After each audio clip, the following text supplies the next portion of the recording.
Hey guys, so welcome back to the podcast. This is the fifth episode, I think. And we have already gotten an upgrade. My husband, who is in IT, was cringing at the fact that I was recording these without any type of microphone. So if you are watching on YouTube, you can see this black little ball, I guess you could call it, sitting in front of me now, and it is a microphone. So I don't know. We'll see if this improves the audio quality of the podcast. Honestly, I didn't think that it was that bad to begin with, but anyway, very thankful of that. Thankful to have his support in everything that I go to do, whether he, thinks that it's a little crazy or not. Not to say that he thought this podcast was crazy, but I'm just thankful to have his support in my endeavors.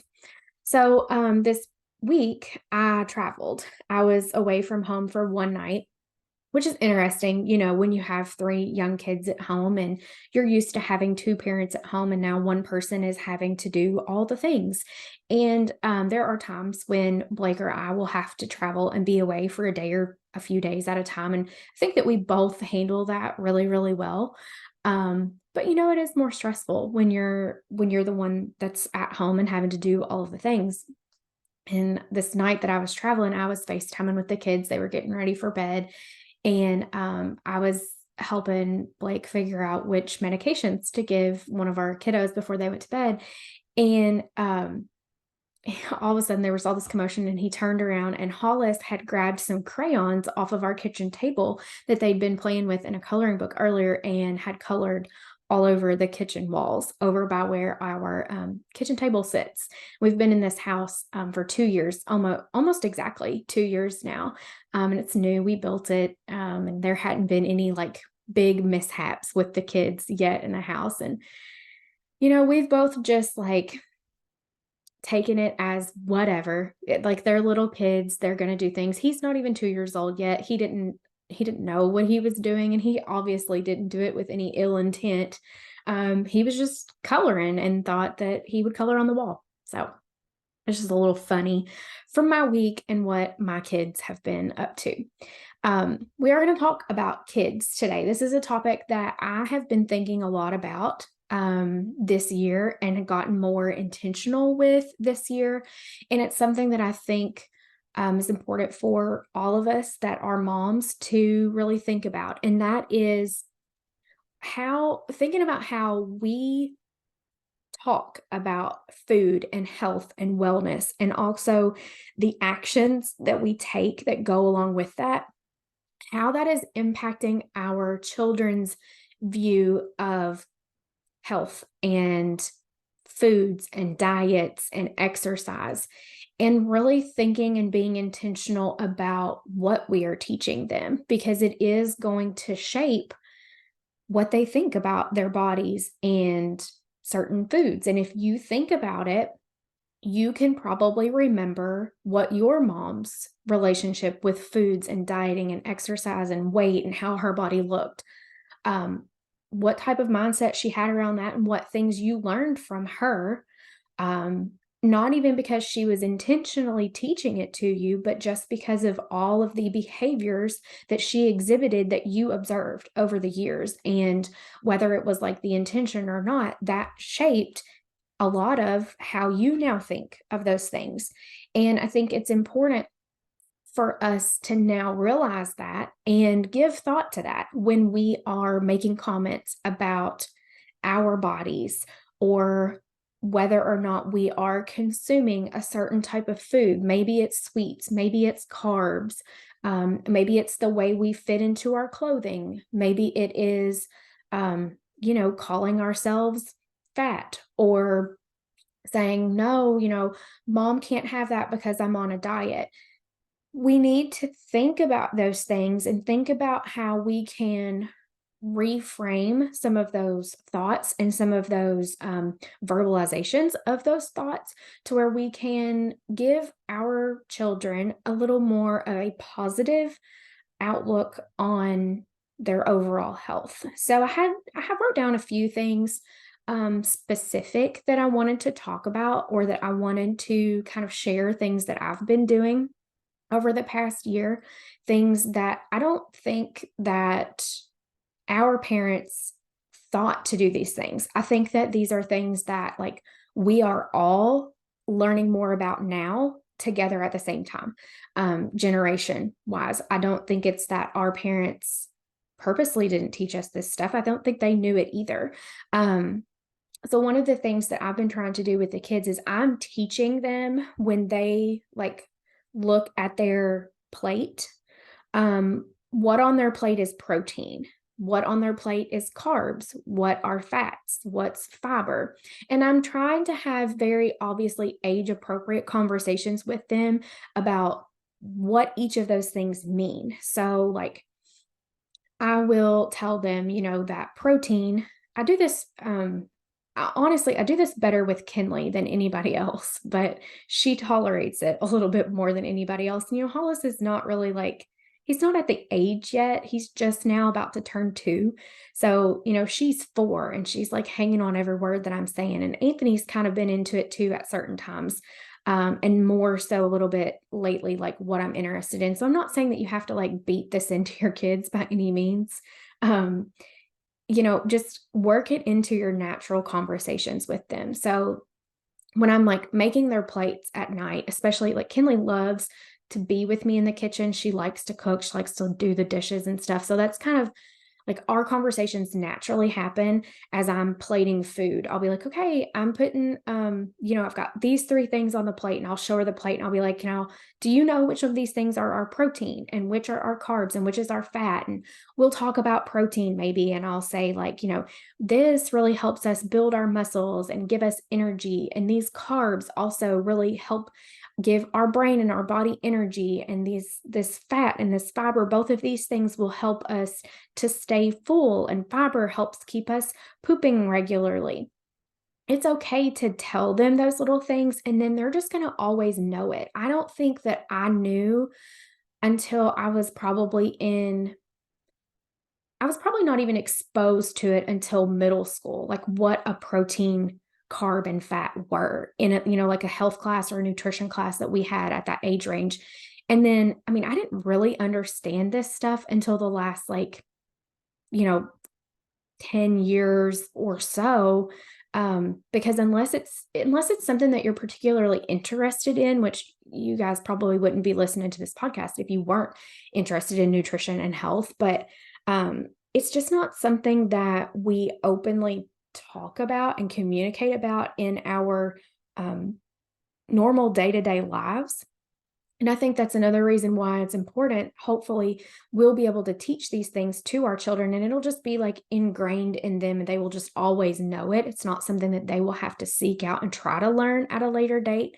And hopefully that will help them as they age to be able to make more empowered and healthier choices. So that's one big thing, is just trying to teach them what is protein, what's carb, what's fat, what's fiber. Can I identify all of those when I look at a plate? The other thing is trying to avoid making foods a reward or labeling foods as a bad thing. So this is kind of tricky with little kids because you want to teach them that they can't just eat candy all the time. But I don't want to teach my children, I don't want to demonize food and make them think that they can't or shouldn't want to have a treat every once in a while. But I also don't want them to think that anytime I don't want to be creating an emotional connection for them to food. So I don't want to be like, oh, you're sad today, let's go get ice cream. Oh, you did really good at school on this test. Let's eat a cookie. Like, and there's some nuances to that. Like, that's not to say that we do this 100% of the time. That's not to say that, like, we don't reward good effort and good, I was going to say grades, but my kid doesn't really, he's not at the age he gets grades yet at school. Like, with a trip to the ice cream parlor that's local to us to get ice cream, but it's less about the ice cream itself. Like, it's about the experience. It's a treat to get to go out to a special place with mom and dad and your brothers and sisters and celebrate. And we try to make it more about that than actually the ice cream itself. And I think it's important.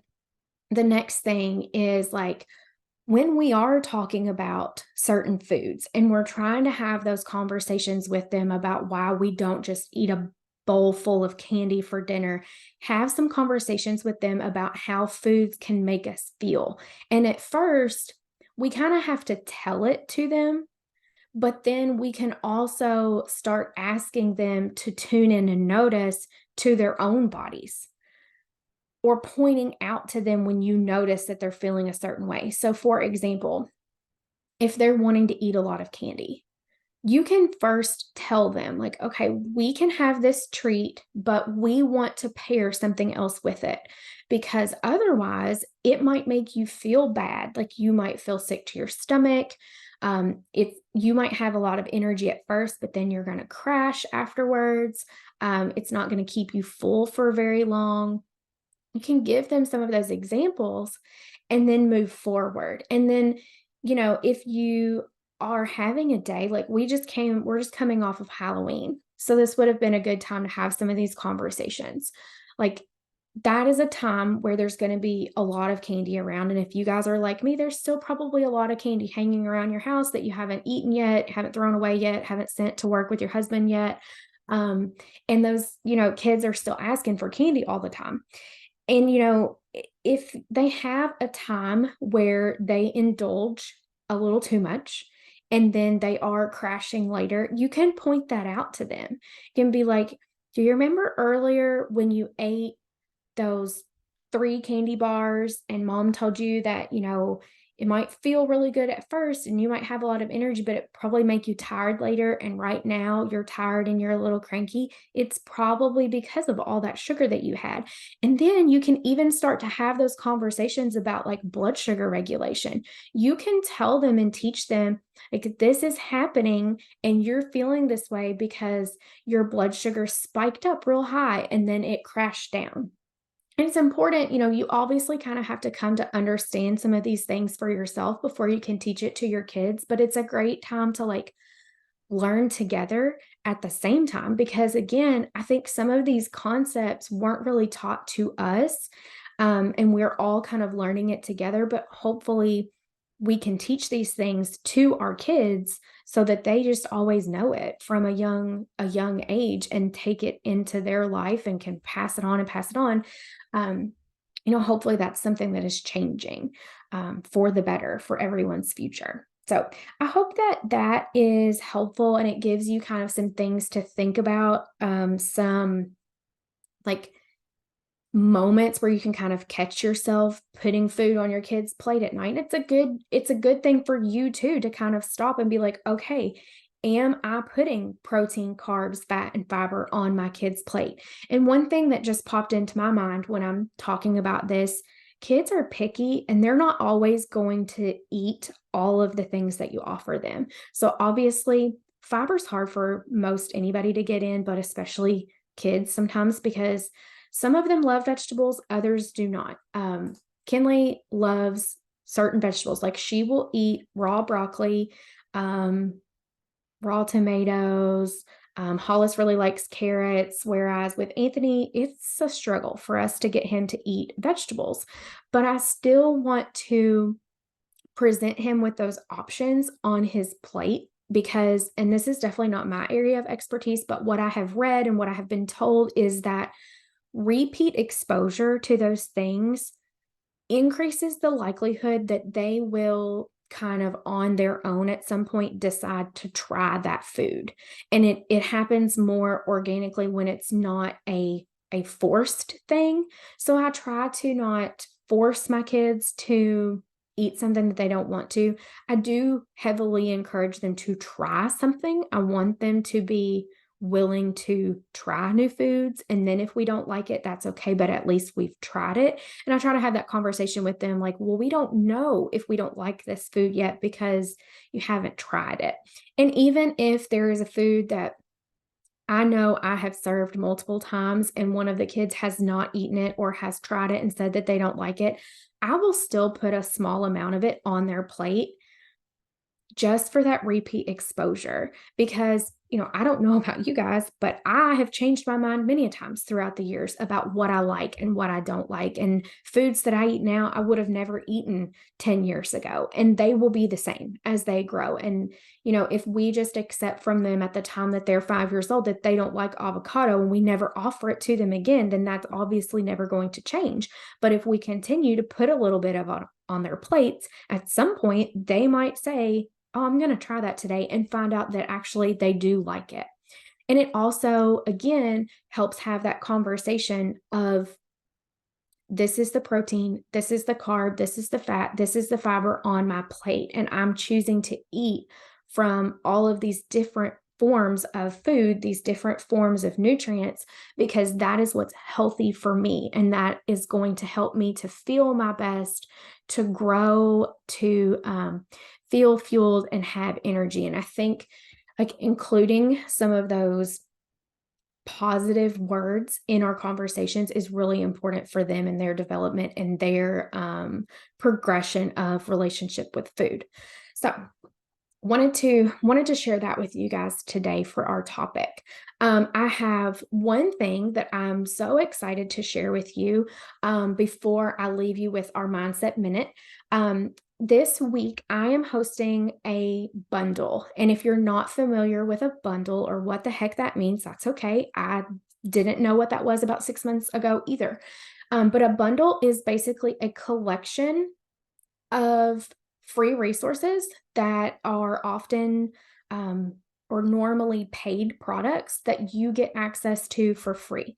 So I asked some of my colleagues and online friends that I've made to collaborate with me to put this bundle together, and they showed up and showed out. We have all kinds of resources inside this bundle. There are things about mindset, meal prepping, helping your kids regulate their emotions. There are some workout tips, emotional eating resources. It's really, really incredible. And I'm so excited for you guys to get access to it. So the way that this works is I'm going to give you a link in just a moment. I'm going to tell you what to type in, but you can also, if you follow me on Instagram, you can go there and get the link from me. But you're going to go to this webpage. You're going to be able to have a preview of what's included in the bundle. So you can look through, see what the options are, make sure it's something that you want to sign up for, but I think you're going to want to sign up. And then you're going to enter your name and your email address. And what that does is that is going to put you into my email community, but not all. There's between 20 and 30 collaborators. They're not all going to get access to your email address. After you have signed up for the bundle, you will get an email from me with another link where you can go and pick and choose which specific items you want to redeem. So maybe you're really interested in mindset tools right now, but you're like, I've already got meal prep on lock, or I'm not at all interested in learning about meal prep right now. I don't want that. You only pick to redeem what appeals to you and what you feel like is applicable for you in your life. So the link to sign up for that, or the way that you can get to it if you're having to type this in your browser, you can type in bit.ly/healthier mom bundle. And that will take you to the page. And again, if you're following me on Instagram, you can find me at Wellness with Vanda on Instagram. I will have it linked there for you as well, if that's a little easier for you than having to type everything in. Now, I want to end with today's Mindset Minute. And the thought that I want to leave you with today is kind of going to set us up for some future conversations that we're going to have as we wrap the year up and we start thinking about New Year's resolutions and goals for 2024 and what we want the next year to look like. So this is kind of going to start some of that thought process. And there's going to be a whole podcast episode in the future about what my thoughts are on New Year's resolutions and how to plan for next year and what goals to set, all those things. But what I first want you to think about is, in your life right now, in the actions that you are taking in your day-to-day, who are you showing up for? Are you showing up for yourself and making decisions for yourself and the betterment of yourself? Are you showing up for your kids and making your decisions based on what's best for them? Is it for your husband? Is it for a friend? Is it for your sister? Who is it that you are really showing up for? Who is like your motivation, I guess you could say?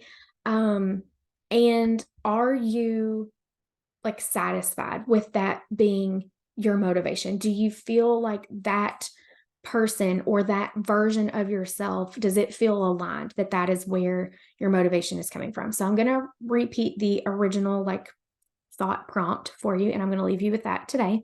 So who is it that you are showing up for?